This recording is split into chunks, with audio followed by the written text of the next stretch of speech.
Hello friends, welcome to Bismi சமையல். இன்றைக்கி நம்மளோட வீடியோவில் ரொம்ப யூஸ்ஃபுல்லான, அதே சமயம் ரொம்பவே புதுசான கிச்சன் டிப்ஸ் மற்றும் வீட்டு குறிப்புகள் தான் பார்க்க போகிறோம். இன்றைக்கி நான் சொல்லக்கூடிய டிப்ஸ் எல்லாமே உங்கள் கிச்சனில் உங்களுக்கு டெய்லி தேவைப்படுற மாதிரி இருக்கும். என்னென்ன டிப்ஸ்ன்னு பார்க்குறதுக்கு முன்னாடி நீங்கள் நம்மளோட வீடியோவை இப்போ தான் ஃபஸ்ட் டைம் பார்க்குறீங்கன்னா நம்மளோட பிஸ்மி சமையலுக்கு சப்ஸ்கிரைப் பண்ணுங்கள். நம்ம சேனலில் ஏற்கனவே கிச்சன் டிப்ஸ் மற்றும் வீட்டு குறிப்புகள் பற்றி நிறைய வீடியோஸ் போட்டிருக்கோம். அந்த வீடியோஸை நீங்கள் செக் பண்ணி பாருங்கள். இப்போ நம்ம ஃபஸ்ட்டு டிப் என்னங்கிறத பார்க்கலாம். நம்மள நிறைய பேருக்கு பார்த்தீங்கன்னா சப்பாத்தி தேய்க்கிறது கொஞ்சம் கஷ்டமான வேலை தான். ஏன்னா சப்பாத்தி நல்லா மெல்லிசாக தேய்க்க வராது. அது மட்டும் இல்லாமல் மாவு எல்லாமே சப்பாத்தி கட்டையில் அங்கங்கே ஒட்டும். ஒவ்வொரு தடவையும் நம்ம பரத்தும் போதுமே எடுத்து விட்டு தான் பரத்துற மாதிரி இருக்கும்.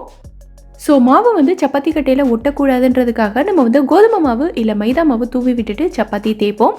ஸோ அந்த மாதிரி தேய்ச்சாலுமே நமக்கு ஓரளவுக்கு தான் பரத்த வரும். அதுக்கு மேலே மெல்லிசாக பரத்த வராது. ஸோ சப்பாத்தி உங்களுக்கு நல்லா மெல்லிசாக தேய்க்க வரணும்னா அரிசி மாவு சேர்த்து தேய்ச்சி பாருங்கள். அவ்வளோ சூப்பராக தேய்க்க வரும். ஒரு தடவை கூட உங்களுக்கு சப்பாத்தி கட்டையில் ஒட்டவே ஒட்டாது. நல்லா ஈஸியாக தேய்ச்சிடலாம். நான் உங்களுக்கு தேய்ச்சி காட்டுறேன் பாருங்கள். சப்பாத்தி தேய்க்கிறதுக்கு ரொம்ப கஷ்டப்படுற பிகினர்ஸ் கூட இந்த மெத்தடில் ட்ரை பண்ணி பார்க்கலாம். அவ்வளோ ஈஸியாக வரும். இந்த அரிசி மாவுக்கு பதிலாக நீங்கள் கார்ன்ஃப்ளவர் கூட யூஸ் பண்ணிக்கலாம்.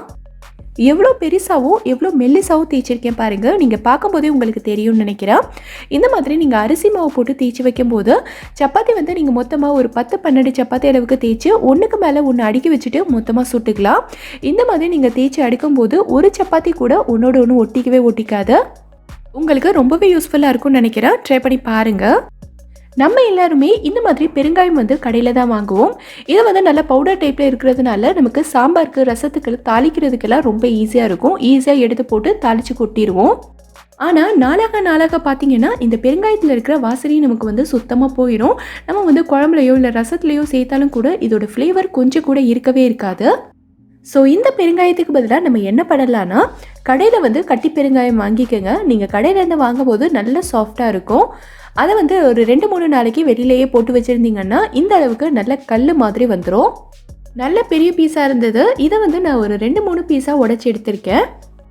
இப்போது இதை ஒரு டிஷ்யூ அப்படி இல்லைன்னா ஒரு துணியில் வச்சு நல்லா சுற்றிட்டு குட்டி குட்டி பீஸஸாக நல்லா உடச்சிருங்க.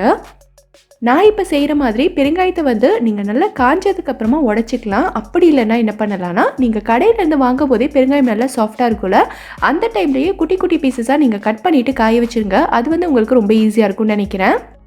இந்த அளவுக்கு நல்லா குட்டி குட்டியாக உடச்சி எடுத்துக்கிட்டேன். இப்போ இதை நம்ம ஒரு பேனில் போட்டு வறுக்க போகிறோம். பேனில் எண்ணெய் எதுவும் சேர்க்க வேண்டாம். நம்ம ட்ரை ரோஸ்ட் தான் பண்ணணும். பெருங்காயம் சூடேற இதோட கலர் கொஞ்சம் கொஞ்சமாக மாறிக்கிட்டே வரும். நல்ல ஒரு டார்க் கலரில் இருந்து எவ்வளோ லைட்டாக வந்திருக்கு பாருங்கள். இந்த அளவுக்கு நல்லா வறுத்துக்கோங்க. வறுத்ததுக்கு அப்புறமா ஸ்டவ் ஆஃப் பண்ணிவிட்டு இதை வேறொரு தட்டுக்கு மாற்றிட்டு ஆற விட்டுருங்க. ஆறினதுக்கு அப்புறமா இதை ஒரு சின்ன மிக்ஸி ஜாரில் சேர்த்துட்டு நல்ல பவுடரை அரைச்சி எடுத்துருங்க.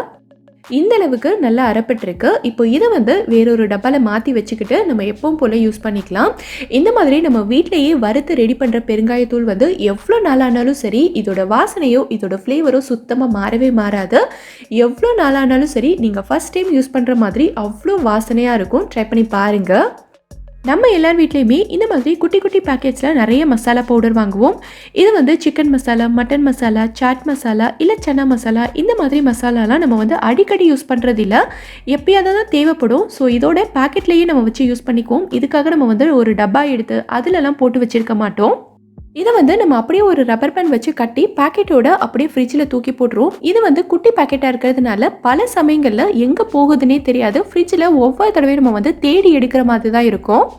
ஸோ இந்த பேக்கெட்ஸ் எல்லாம் நம்ம என்ன பண்ணலான்னா இந்த மாதிரி காற்று போகாத அளவுக்கு நல்லா மடக்கிட்டு ஃப்ரிட்ஜோட டோரில் இந்த மாதிரி ஒரு பேப்பர் கிளிப் போட்டு நல்லா டைட்டாக மாட்டி வச்சுருங்க. பேப்பர் கிளிப் போடுறதுனால நல்லா டைட்டாக நின்றுக்கும், எடுத்துக்கிட்டு வராது. இந்த மாதிரி பேப்பர் கிளிப் இல்லை அப்படின்னா நீங்கள் துணிகளுக்கு போடுற உடன் கிளிப் கூட யூஸ் பண்ணிக்கலாம். இந்த மாதிரி நம்ம குட்டி குட்டி பேக்கெட்ஸ் எல்லாம் கிளிப் போட்டு மாட்டி வச்சிடும் போது இந்த மசாலா எங்கே இருக்குன்னு நமக்கு தேட வேண்டிய அவசியம் இல்லை. நேரமும் மிச்சம். அதே சமயம் இந்த பேக்கெட் எல்லாம் போட்டு வைக்கிற இடமுமே நமக்கு ஃப்ரிட்ஜில் சேவ் ஆகும். ஈஸியாக திறந்து நம்ம டக்குன்னு எடுத்துக்கலாம். நம்ம வீட்டில் அப்பளம் பொரிக்கும் போது பார்த்தீங்கன்னா நிறைய பேர் நோட் பண்ணியிருப்பீங்கன்னு நினைக்கிறேன். அப்பளம் பொரிச்சு முடிச்சதுக்கப்புறமா அந்த எண்ணெயில் பார்த்தீங்கன்னா ஒரு மாதிரி கருப்பாக இருக்கும். கொஞ்ச நேரம் அந்த எண்ணெயை அப்படியே விட்டுட்டிங்கன்னா அது எல்லாமே அடியில் போய் தங்கிரும். ஒரு மாதிரி கசடு மாதிரி இருக்கும். இது என்னென்னு பார்த்தீங்கன்னா அப்பளத்தில் இருக்கிற உளுந்து மாவு தான். அப்பளம் வந்து ஒன்றோட ஒன்று ஒட்டக்கூடாதுன்றதுக்காக இது வந்து நல்லா தூவி வச்சுருப்பாங்க. நீங்கள் கையில் எடுத்து பார்த்தீங்கன்னாலே தெரியும், கை எல்லாமே ஒரு மாதிரி வெள்ளை வெள்ளையாக ஒட்டிக்கும். ஸோ இந்த மாதிரி ஆகாமல் இருக்கிறதுக்கு நம்ம என்ன பண்ணலான்னா, அப்பளை பாக்கெட்டை நீங்கள் பிரித்த உடனேவே இந்த மாதிரி ஒரு டிஷ்யூ பேப்பர் எடுத்துக்கோங்க. டிஷ்யூ பேப்பரை வச்சு லைட்டாக இந்த அப்பளத்து மேலே தேய்ச்சிங்கனாலே போதும், ஒட்டி இருக்க உளுந்து மாவு எல்லாமே நமக்கு வந்து கீழே கொட்டிடும். டிஷ்யூ இல்லைனா ஒரு க்ளீனான துணி கூட நீங்கள் யூஸ் பண்ணிக்கலாம். அப்பளத்தோட 2 சைட்லையுமே நீங்கள் இதே மாதிரி தேய்ச்சி விட்டுருங்க. நான் வந்து ஒரே ஒரு அப்பளத்தில் தான் செஞ்சுருக்கேன். பார்க்கும்போதே உங்களுக்கு தெரியும் எவ்வளோ தூள் வந்து கொட்டியிருக்குன்னு. இதே மாதிரி நம்ம எல்லா அப்பளத்தையும் செஞ்சுக்கலாம். இந்த மாதிரி செஞ்சுட்டு நீங்கள் அப்பளத்தை பொரிச்சு பாருங்கள். உங்களுக்கு எண்ணெயோட கலரும் மாறவே மாறாது. அதே மாதிரி எண்ணெயோட அடியில் கருப்பாக தங்கும் பார்த்தீங்களா, அந்த மாதிரியும் இருக்கவே இருக்காது. எல்லா அப்பளத்தையும் இதே மாதிரி செஞ்சுட்டு நல்ல ஒரு காற்று போகாத டப்பாவில் போட்டு ஸ்டோர் பண்ணி வச்சு நீங்கள் எப்பவும் போல் யூஸ் பண்ணிக்கலாம். ரொம்பவே யூஸ்ஃபுல்லாக இருக்கும்னு நினைக்கிறேன். ட்ரை பண்ணி பாருங்கள். நம்ம வீட்டில் பிரியாணி செய்கிறதுக்கோ இல்லை குழம்பு வைக்கிறதுக்கோ மட்டன் வேக வைக்கும் போது இது நமக்கு அவ்வளோ சீக்கிரத்தில் வெந்து வராது. நம்ம வந்து என்னதான் ப்ரெஷர் குக்கரில் வேக வச்சாலும் கூட மட்டன் வேகிறதுக்கு கொஞ்சம் அதிகமான டைம் எடுத்துக்கும்.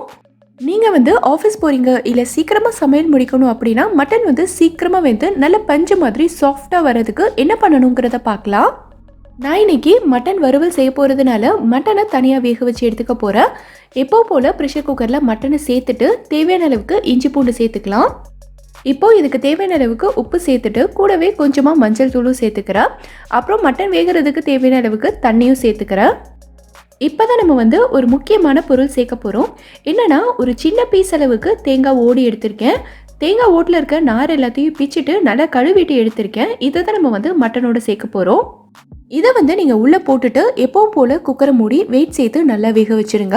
இந்த மாதிரி செய்யும்போது மட்டன் வந்து நமக்கு சீக்கிரமாக வெந்து வந்துடும். அது மட்டும் இல்லாமல் ஒரு சில சமயங்கள்லாம் மட்டன் பீசஸ் எல்லாம் பார்த்திங்கன்னா கொஞ்சம் ஹார்டாக இருக்கும் நம்ம சாப்பிடும்போது. அந்த மாதிரி பீசஸ் கூட நீங்கள் இந்த மெத்தடில் வேக வைக்கும் போது நல்ல சாஃப்டாக பஞ்சு மாதிரி இருக்கும். மட்டன் வெந்ததுக்கப்புறமா இந்த தேங்காய் ஓடு எடுத்து நம்ம தூக்கி போட்டுடலாம்.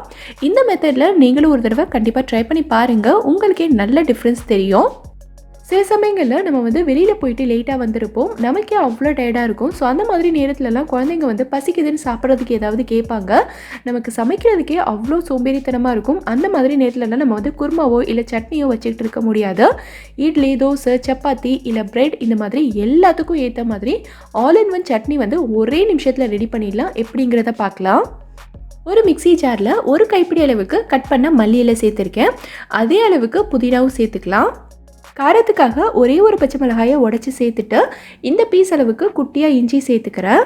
இந்த சட்னியில் நம்ம வந்து தேங்காய் எதுவுமே சேர்க்க போகிறதில்ல. ஸோ இந்த சட்னிக்கு நல்ல கன்சிஸ்டன்சி கொடுக்கறதுக்காக ஒரு 10-15 வறுத்த வேர்க்கடலை சேர்த்துக்கிறேன். இப்போ இதோட ஒரு 1/4 டீஸ்பூன் அளவுக்கு சாட் மசாலா சேர்த்துக்கிறேன். இந்த சாட் மசாலா சேர்த்தோன்னா டேஸ்ட் வந்து அவ்வளோ சூப்பராக இருக்கும். வேறு எதுவுமே தேவையில்லை, இந்த சட்னி மட்டுமே போதும். அந்த அளவுக்கு நம்ம வந்து சாப்பிடலாம். இப்போது இதுக்கு தேவையான அளவுக்கு உப்பு சேர்த்துட்டு ஒரே ஒரு லெமன் ஐஸ் க்யூப் மட்டும் சேர்த்துக்கிறேன். இந்த லெமன் சேர்த்தோன்னா நம்ம சட்னிக்கு வந்து லைட்டாக ஒரு புளிப்பு டேஸ்ட் கிடைக்கும். அது மட்டும் இல்லாமல் எவ்வளோ நாள் நம்ம ஸ்டோர் பண்ணி வச்சுருந்தாலும் சட்னி வந்து இதோட கலர் மாறாமல் நல்லா ஃப்ரெஷ்ஷான க்ரீன் கலரில் இருக்கும். இப்போ இது எல்லாத்தையும் சேர்த்து நல்லா நைஸாக அரைச்சி எடுத்துடலாம். உங்களுக்கு தேவைப்பட்டால் கொஞ்சமாக தண்ணி சேர்த்துக்கோங்க, அதுக்கு மேலே சேர்க்க வேண்டாம். இந்த சட்னிக்கு வந்து நீங்கள் தாளிக்க வேண்டிய அவசியம் இல்லை. இட்லி, தோசை, சப்பாத்தி இல்லை நீங்கள் வந்து பிரெட்டில் தடவி ஒரு சாண்ட்விச் மாதிரி செஞ்சு கொடுக்குறதா இருந்தாலும் செய்யலாம். அவ்வளோ டேஸ்ட்டாக இருக்கும். இதை வந்து ஒரு டப்பாவில் ஊற்றி நீங்கள் ஃப்ரிட்ஜில் வச்சுக்கிட்டிங்கன்னா குறைஞ்சது 1 வாரம் வரைக்கும் இதோட கலர் வந்து கொஞ்சம் கூட மாறாமல் இதே க்ரீன் கலரில் நல்லா ஃப்ரெஷ்ஷாகவே இருக்கும். ட்ரை பண்ணி பாருங்கள். இப்போ நம்ம அடுத்த டிப் என்னங்கிறத பார்க்கலாம். அப்பளம் வந்து நம்ம பாக்கெட்லேருந்து பிரிச்சுட்டோன்னா இந்த மாதிரி ஒரு டப்பாவில் போட்டு ஸ்டோர் பண்ணி வச்சுருப்போம். நம்ம வந்து வெறுமனே டப்பாவில் போட்டு ஸ்டோர் பண்ணி வச்சுருந்தோன்னா அப்பளம் வந்து டக்குன்னு காஞ்சு போயிடும். ஸோ அந்த மாதிரி ஆகாமல் இருக்கிறதுக்கு இந்த மாதிரி ஒரு கவரில் போட்டுட்டு அதுக்கப்புறமா டப்பாவில் போட்டு ஸ்டோர் பண்ணி வைக்கலாம். ஆனால் மழை நேரத்துலலாம் பார்த்திங்கன்னா இந்த அப்பளம் வந்து நமக்கு டக்குன்னு கெட்டு போயிடும். ரொம்ப நாளைக்கு நம்ம வந்து ஸ்டோர் பண்ண முடியாது. இது மேலெல்லாம் ஒரு மாதிரி ஃபங்கஸ் ஃபார்ம் ஆகிட்டு நமக்கு வந்து யூஸ் பண்ண முடியாத மாதிரி ஆயிரும். ஸோ அந்த மாதிரி ஆகாமல் இருக்கிறதுக்கு நம்ம வெந்தயம் தான் யூஸ் பண்ண போகிறோம். வெந்தயத்தை கொஞ்சமாக எடுத்து இந்த டப்பாவோட எல்லா கார்னர்லேயுமே நம்ம போட்டு வச்சிடலாம். போட்டுட்டு டப்பாவை வந்து நல்லா க்ளோஸ் பண்ணிக்கோங்க. வெந்தயம் போட்டு வச்சோன்னா அவ்வளோ சீக்கிரத்தில் நமக்கு வந்து ஃபங்கஸ் ஃபார்ம் ஆகாது. நம்ம அப்பளம் வந்து ரொம்ப நாளைக்கு ஸ்டோர் பண்ணி வச்சுக்கலாம். இந்த டிப் உங்களுக்கு ரொம்பவே யூஸ்ஃபுல்லாக இருக்கும்னு நினைக்கிறேன். ட்ரை பண்ணி பாருங்கள். நான் வந்து ஒரு மிக்ஸி ஜார் எடுத்திருக்கேன். இந்த ஜாரை யூஸ் பண்ண இந்த பிளேடில் இருக்க ஷார்ப்னஸ் எல்லாமே கொஞ்சம் கொஞ்சமாக குறைஞ்சிரும். இந்த பிளேடை ரொம்ப ஈஸியாக எப்படி ஷார்ப் பண்ணுறதை நம்ம பார்க்கலாம். இங்கே நான் வந்து முட்டை ஓடி எடுத்திருக்கேன். இதை வந்து நல்லா கழுவி காய வச்சு எடுத்திருக்கேன். இதை நம்ம மிக்ஸி ஜாரில் சேர்த்து நல்லா பவுடர் பண்ணிக்கலாம். இந்த முட்டையோட நம்ம மிக்ஸி ஜாரில் சேர்த்து அரைக்கும் போது அதில் இருக்க பிளேட்ஸ் எல்லாமே நல்லா ஷார்ப்பாகிடும். இந்த டிப்பை நீங்கள் ட்ரை பண்ணி பாருங்கள். இப்போ இந்த முட்டை ஓட்டோட பவுடரை வேற ஒரு பவுலுக்கு மாற்றிக்கலாம். இப்போ நம்ம பவுடர் பண்ண முட்டை ஓட வேஸ்ட் பண்ண வேண்டாம். இதை வச்சு ஒரு சூப்பரான டிப் பார்க்கலாம். இங்கே நான் பேக்கிங் சோடா எடுத்திருக்கேன். இது நம்ம எப்போவுமே குக்கிங்க்கு யூஸ் பண்ணுற சோடா தான். ஆப்பத்துக்கு இல்லை கேக்குக்கு எல்லாம் யூஸ் பண்ணுவோம்ல அந்த சோடா. இதிலிருந்து 1/2 டீஸ்பூன் அளவுக்கு சேர்த்துக்கிறேன். கூடவே 1/2 டீஸ்பூன் அளவுக்கு உப்பு சேர்த்துக்கிறேன். அடுத்தது வினிகர் எடுத்திருக்கேன். இது கொஞ்சமாக சேர்த்துக்கலாம். சேர்த்த உடனேவே இந்த மாதிரி நல்லா பொங்கி வரும். தடவை மிக்ஸ் பண்ணி விட்டுக்கலாம். இப்போ இதில் நம்ம பவுடர் பண்ணி வச்சுருந்த முட்டையோட 1 டீஸ்பூன் சேர்த்துட்டு நல்லா மிக்ஸ் பண்ணி விட்டுருங்க. இந்த பேஸ்ட்டை நம்ம எண்ணெய் பிசுக்காக இருக்க பாத்திரங்களை க்ளீன் பண்ணுறதுக்கு யூஸ் பண்ண போகிறோம். இங்கே நான் ஒரு கடாய் எடுத்திருக்கேன். இதில் பார்த்தீங்கன்னா இந்த மாதிரி நல்லா கருப்பு கருப்பாக இருக்குது பாருங்கள். இதோட பேக் சைடில் இந்த மாதிரி நல்லா எண்ணெய் படிச்சிருக்கு பாருங்கள். இதை நம்ம டிஷ்வாஷர் போட்டு எவ்வளோ தான் தேய்ச்சாலும் அந்த அளவுக்கு க்ளீனாக வராது, நமக்கு கை தான் வலிக்கும். ஸோ இப்போ நம்ம என்ன பண்ணலான்னா, நம்ம ரெடி பண்ணி வச்சுருக்க பேஸ்ட்டை இது மேலே அப்ளை பண்ணி விட்டுக்கலாம்.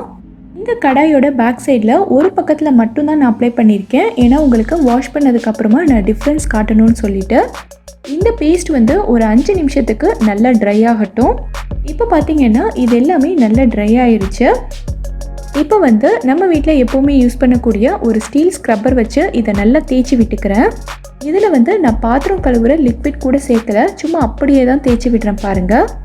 ரொம்ப அழுத்தம் கொடுத்து தேய்க்கணும்னு எல்லாம் இல்லை, லைட்டாக தேய்ச்சாலே போதும். ஒட்டி இருக்க எண்ணெய் பிசுக்கு எல்லாமே ஈஸியாக போயிடும். இதை நான் தண்ணியில் நல்லா கழுவி எடுத்துகிட்டு வந்துடுறேன். இப்போ பாருங்கள், முன்னாடி இந்த மாதிரி இருந்துச்சு. நம்ம ரெடி பண்ண பேஸ்ட் வச்சு வாஷ் பண்ணதுக்கப்புறமா நல்லா க்ளீனாக வந்திருக்கு பாருங்கள். இந்த டிப் உங்களுக்கு ரொம்பவே யூஸ்ஃபுல்லாக இருக்கும்னு நினைக்கிறேன். நீங்கள் ட்ரை பண்ணி பாருங்கள். நம்ம வீட்டில் இந்த மாதிரி பிரெட் பேக்கெட் எல்லாம் வாங்கினோன்னா நம்ம யூஸ் பண்ண பிரெட் போக மீதி இருக்கிற பிரெட் ஒரு மாதிரி நல்லா காஞ்சி போயிடும்.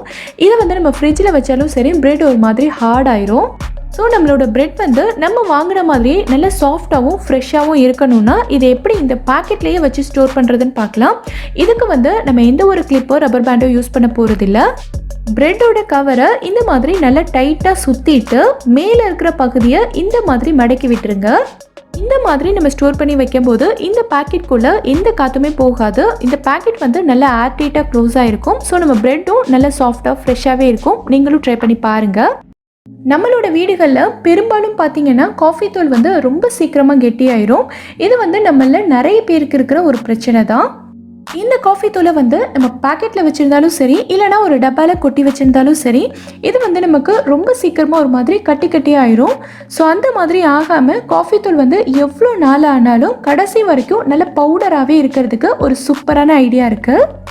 இந்த மாதிரி ஒரு டிஷ்யூ எடுத்துக்கோங்க. ஒரு டிஷ்யூ அப்படி இல்லைனா ஒரு பேப்பர் எடுத்துக்கிட்டாலும் ஓகே தான். இதில் இந்த மாதிரி கொஞ்சமாக அரிசி சேர்த்துக்கோங்க. அரிசி சேர்த்துட்டு இந்த மாதிரி ஒரு ரப்பர் பேண்ட் வச்சு நம்ம ஃபுல்லாக கட்டிடலாம். இப்போது இதை நம்ம காஃபி தூள் வச்சுருக்க பாட்டிலுக்குள்ளே போட்டு வச்சிடலாம்.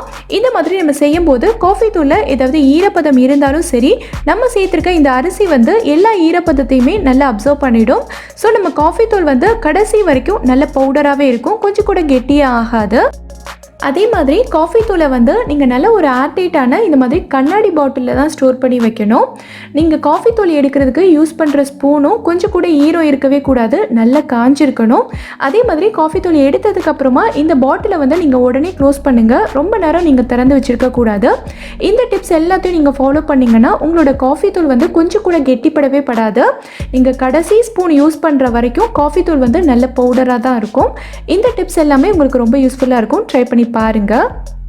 நம்ம வீட்டில் இஞ்சியெல்லாம் நிறைய வாங்கிட்டோம்னா அதை நம்ம கரெக்டான மெத்தடில் ஸ்டோர் பண்ணி வைக்கணும். அப்போ தான் நமக்கு நிறைய நாளைக்கு வச்சு யூஸ் பண்ண முடியும்.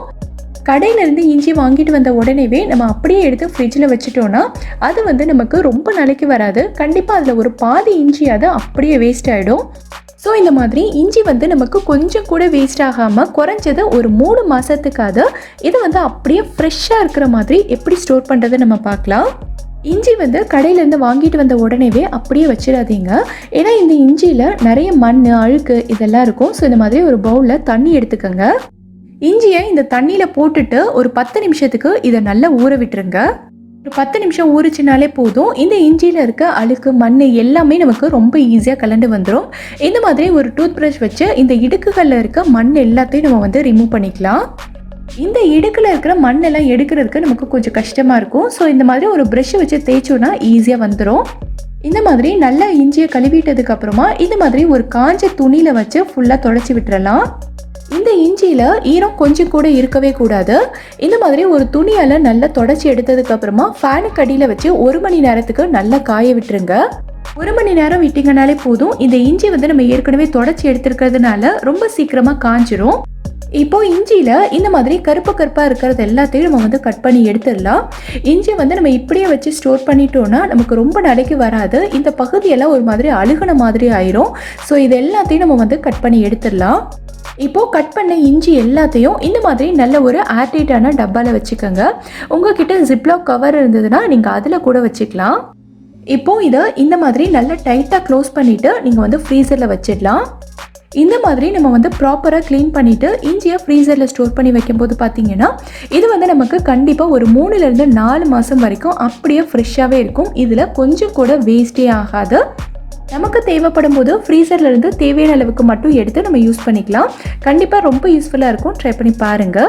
மைதா மாவு, கோதுமை மாவு, அரிசி, பருப்பு எதாக இருந்தாலுமே நம்ம வந்து நிறைய நாளைக்கு ஸ்டோர் பண்ணி வைக்கும்போது இதில் ரொம்ப சீக்கிரமாக குட்டி குட்டி வண்டு, பூச்சி எல்லாம் வந்துடும். வண்டெல்லாம் நிறைய வந்துருச்சுன்னா இந்த மாவை வந்து நம்ம வெயிலில் வச்சு சளிச்சிட்டு கூட யூஸ் பண்ண முடியாது. மாவில் வந்து ஒரு மாதிரி கசப்பு தன்மை வந்துடும். அந்த மாதிரி வண்டு, பூச்சியெல்லாம் வராமல் இருக்கிறதுக்கு நம்ம வந்து பட்டை தான் யூஸ் பண்ண போகிறோம். ஒரு சின்ன பீஸ் பட்டையை இந்த மாவில் நீங்கள் அப்படியே டைரெக்டாகவே போட்டு வச்சுருங்க. இல்லை பட்டையோட ஸ்மெல் வந்து எனக்கு பிடிக்காதுன்னு நினைக்கிறவங்க இந்த மாதிரி ஒரு டிஷ்யூவில் வச்சு ரப்பர் பேண்ட் போட்டு நல்லா கட்டி விட்டுருங்க. அதுக்கப்புறமா இதை வந்து நீங்கள் மாவில் போட்டிங்கன்னா பட்டையோட ஸ்மெல் வந்து மாவில் ஏறாது. இந்த மெத்தடில் நம்ம ஸ்டோர் பண்ணி வைக்கும்போது அரிசி, பருப்பு, மாவு எதாக இருந்தாலுமே ரொம்ப நாளைக்கு நம்ம வந்து ஸ்டோர் பண்ணிக்கலாம். பூச்சி, வண்டு எதுவுமே வராது. இந்த வீடியோவில் நான் சொல்லியிருக்க டிப்ஸ் எல்லாமே உங்களுக்கு ரொம்பவே யூஸ்ஃபுல்லாக இருக்கும்னு நினைக்கிறேன்.